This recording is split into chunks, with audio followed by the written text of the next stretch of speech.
मेरे पास आज बड़ी खबरें हैं मंसूर एंड गरीदा। मैं उन सारी खबरों को पसे पर्दा रख रहा हूँ बराए, यानी मैं ना आपसे मौलाना फजल रहमान के ऊपर सवाल करूँगा, ना इंटरिम गवर्नमेंट के ऊपर करूँगा, ना इस गवर्नमेंट की गवर्नेंस के ऊपर करूँगा, ना मैं आपसे कर रहा हूँ कि जी परवेज़ लाई के साथ क्या हो रहा है ये वो। ये हर आदमी आप अपने वीलॉग्स में भी कर रहे हैं और प्रोग्राम्स में भी कर रहे हैं, और हर एक कर रहा है। मेरा ख्याल है ओवरडोज है इन खबरों की लोगों के लिए। मैं आज एक हकीकी प्रोग्राम पे बात करना चाहता हूँ। अक्सर जब भी मैं करता हूँ तो लोग मेरा इस पे, एंकर्स ख़ास तौर पे या जर्नलिस्ट जो है वो मजाक उड़ाते हैं, लेकिन मैं ये कहना चाहता हूँ ऑन एयर आज के पाकिस्तान में मीडिया ना फ्री है ना था, और मुझे नहीं लगता कि हमारी ज़िंदगियों में होगा कि नहीं। उसकी एक वजह है, लोग फ्रीडम ऑफ मीडिया को पॉलिटिकल फ्रीडम से लेते हैं, मैं उससे नहीं लेता। मैं फ्रीडम ऑफ मीडिया को कमर्शियल फ्रीडम से ले सकता हूँ। अगर मैं आपको ये नहीं बता सकता कि मेरे हाथ में जो पानी है ये एक्चुअली मिनरल वाटर कह कर बेचा जा रहा है, लेकिन ये मिनरल वाटर नहीं है, तो इसका मतलब है कि फ्रीडम नहीं है। क्योंकि सारे एडवर्टाइजर्स हमारे जो हैं वो इनवेरेबली किसी ना किसी तरह वो हमारे पे चेक्स के कंट्रीब्यूटर्स हैं। और ये समझना कि अगर हम जब तक कमर्शियल इंटरेस्ट से अपने आज़ाद नहीं होते तो हमारा मीडिया आज़ाद हो सकता है, ये एक खाम ख्याली है। बाकी एंकर्स इस बारे में क्या सोचते हैं ये तो मैं उनसे पूछूंगा। लेकिन एक और आपको मैं बताता हूँ, मसलन पाकिस्तान में इस वक्त 15 चैनल्स हैं जो रियल इस्टेट के ओनर्स जिनके मालकान हैं, कोई 8 अखबार भी ऐसे हैं। तो इसका एक बात तो तय है ना कि हम किसी रियल इस्टेट एजेंसी के मतलब हम नहीं बुराई करने वाले, तो बिल्कुल भी बुराई नहीं करने वाले, इतनी सख्त नहीं है हमारे अंदर। तो जब ऐसी चीज़ होगी तो फ्रीडम ऑफ प्रेस गया अपना कहीं और। गरीदा, बीइंग अ लेडी, पहले आपसे, आप मेरे से एग्री करती हैं कि डिसएग्री करती हैं? एक तो thank you very much Mubashar Luqman साहब, आपने इतना ज़बरदस्त इंट्रोडक्शन करवाया, and I must reciprocate that कि आप हमारे उन सीनियर्स में से हैं। And senior I would mention कि हमारे साथ काम में सीनियर्स कि to whom and for whom we look up to, we look forward to, और आपसे हम सीखते रहे हैं, आपके प्रोग्राम्स देखते रहे हैं, और बड़ा हमेशा आप खरी बात भी करते हैं, बड़ा बेबाक तज्जिया करते हैं, और बगैर झिझके बगैर डरे आप हर एक को जो है ना कटहरे में खड़े कर देते हैं अपने सवालात के। And thank you once again for extending this generosity, you being a chivalrous gentleman, कि आपने एक लेडी होने के नाते सवाल मुझसे पुट किया। लेकिन being a journalist I think हम में से कोई भी किसी भी वक्त जवाब दे सकता है या आप सवाल पुट अप कर सकते थे। लेकिन जो आपका टॉपिक है बहुत वैलिड है, और मैं सोच रही थी कि पाकिस्तान में अभी क्या हुआ है, आज क्या हुआ है कि मुबशर लुकमान साहब ये डिस्कस कर रहे हैं। फिर मुझे एहसास हुआ कि आप आज की बात नहीं कर रहे, आप ओवरऑल सिनेरियो की बात कर रहे हैं।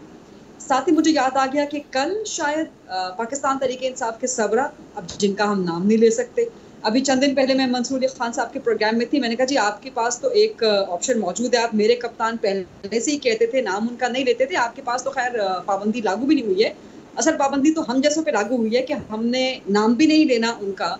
पाकिस्तान तहरीक इंसाफ के सरबराह, बुशरा बीबी के शौहर, कासिम और सलमान के अब्बा, इस तरह कह के हमने डिस्कस करना है।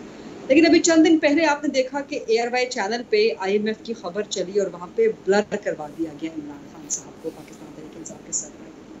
अब ये बहुत अजीब व गरीब सी सिचुएशन है, इस पर हमें बात करनी चाहिए, इस पर हम सबको बोलना चाहिए कि बहुत रिडिकुलस किस्म का ये पैमरा की तरफ से ये हुकूमत क्या करना चाह रही है। जब यही पाबंदी नवाज शरीफ पे थी, इस वक्त नवाज शरीफ की हुकूमत है ना, शहबाज शरीफ की हुकूमत है, जब यही पाबंदी नवाज शरीफ पर थी इमरान खान के दौर में, हम तब भी बात किया करते थे ये नहीं होनी चाहिए। हम चंद सहाफ़ी इस्लामाबाद हाई कोर्ट भी चले गए थे, उस वक्त के जो वज़ीर आज़म थे पाकिस्तान तहरीक इंसाफ के सरबराह, उन्होंने हम सब के नाम ले लेके हमें लिफाफा सहाफ़ी कहा था। आज खुद पाकिस्तान तहरीक इंसाफ के सरबराह उसी पाबंदी का शिकार हैं, तो आज उनको याद आ रहा होगा कि हम लिफाफा सहाफ़ी नहीं है, हम किसी एक शख्स के लिए नहीं गए थे, हमारी पटिशन सबके लिए थी कि पाबंदी नहीं लगनी चाहिए किसी पर भी, ये आईने पाकिस्तान के मुनाफी है। ये तो होगी पॉलिटिकल सेंसरशिप की बात जो आप कर रहे हैं। जो कमर्शियल सेंसरशिप की आप बात कर रहे हैं, ये सब चीज़ें सेंसरशिप का हिस्सा होती हैं, चाहे वो पॉलिटिकल हो, चाहे वो कमर्शियल हो। एडवर्टीजमेंट चूँकि बहुत अहम रोल प्ले करता है, अब दुनिया भर में बहुत कम मीडिया ऑर्गेनाइजेशंस हैं, बड़े बड़े मीडिया हाउसेस बहुत कम है। फॉर एग्जांपल आप गार्डियन की मिसाल ले सकते हैं, गार्डियन उसमें से एक है, पॉइंटर उनमें से एक है कि जो अपना रेवेन्यू खुद जनरेट करते हैं और वो अपनी ऑडियंस, आप उनकी वेबसाइट्स पे चले जाएं, गार्डियन तो देखें ना, ट्रस्ट चला रहा है ना, तो ट्रस्ट का अखबार तो डिफरेंट ही होगा ना कमर्शियल इदारे से। मैंने पॉइंटो की मिसाल भी दी, मैंने इकोनॉमिस्ट की मिसाल भी दी, फॉरेन पॉलिसी की मिसाल भी दी। वो अपने रेवेन्यू का बहुत बड़ा हिस्सा, बहुत बड़ा चंक अपनी ऑडियंस से लेते हैं। इसीलिए आप उनकी वेबसाइट्स पे जाके खबरें नहीं पढ़ सकते, आपको वहां पे करना पड़ता है, पे वॉल होती है। उसके बाद वॉशिंगटन पोस्ट की मिसाल आप ले लें, तो ये वो बड़े बड़े इदारे हैं, न्यूयॉर्क टाइम्स की मिसाल ले लें, कि जिन्होंने अपने रेवेन्यू का हिस्सा मुख्तस कर रखा है कि इतना रेवेन्यू हमारी गवर्नमेंट एडवर्टीजमेंट से आएगा, इतना रेवेन्यू, और बड़ा चंक उनका जो है वो अपनी ऑडियंस के जरिए आता है। जो उनकी रीडरशिप होती है, जो उनकी व्यूअरशिप होती है, व्यूअरशिप के हवाले से बहुत कम। इसमें हम सेग्रीगेट कर सकते हैं जो प्रिंट मीडिया है वेस्ट का, या जो इलेक्ट्रॉनिक मीडिया है। इलेक्ट्रॉनिक मीडिया भी अभी तक बहुत बड़ा हिस्सा गवर्नमेंट या पॉलिटिकल पार्टीज के एडवर्टीजमेंट से चलता है वेस्ट में। जो प्रिंट मीडिया है उसने मुख्तस कर रखा है अपना बहुत बड़ा चंक ऑडियंस के हवाले से, कि ऑडियंस रेवेन्यू में कंट्रीब्यूट करेंगे। पर उनको भी प्रॉब्लम्स का मसला पड़ रहा है, क्योंकि अभी आजकल लोग अखबार पढ़ते नहीं हैं।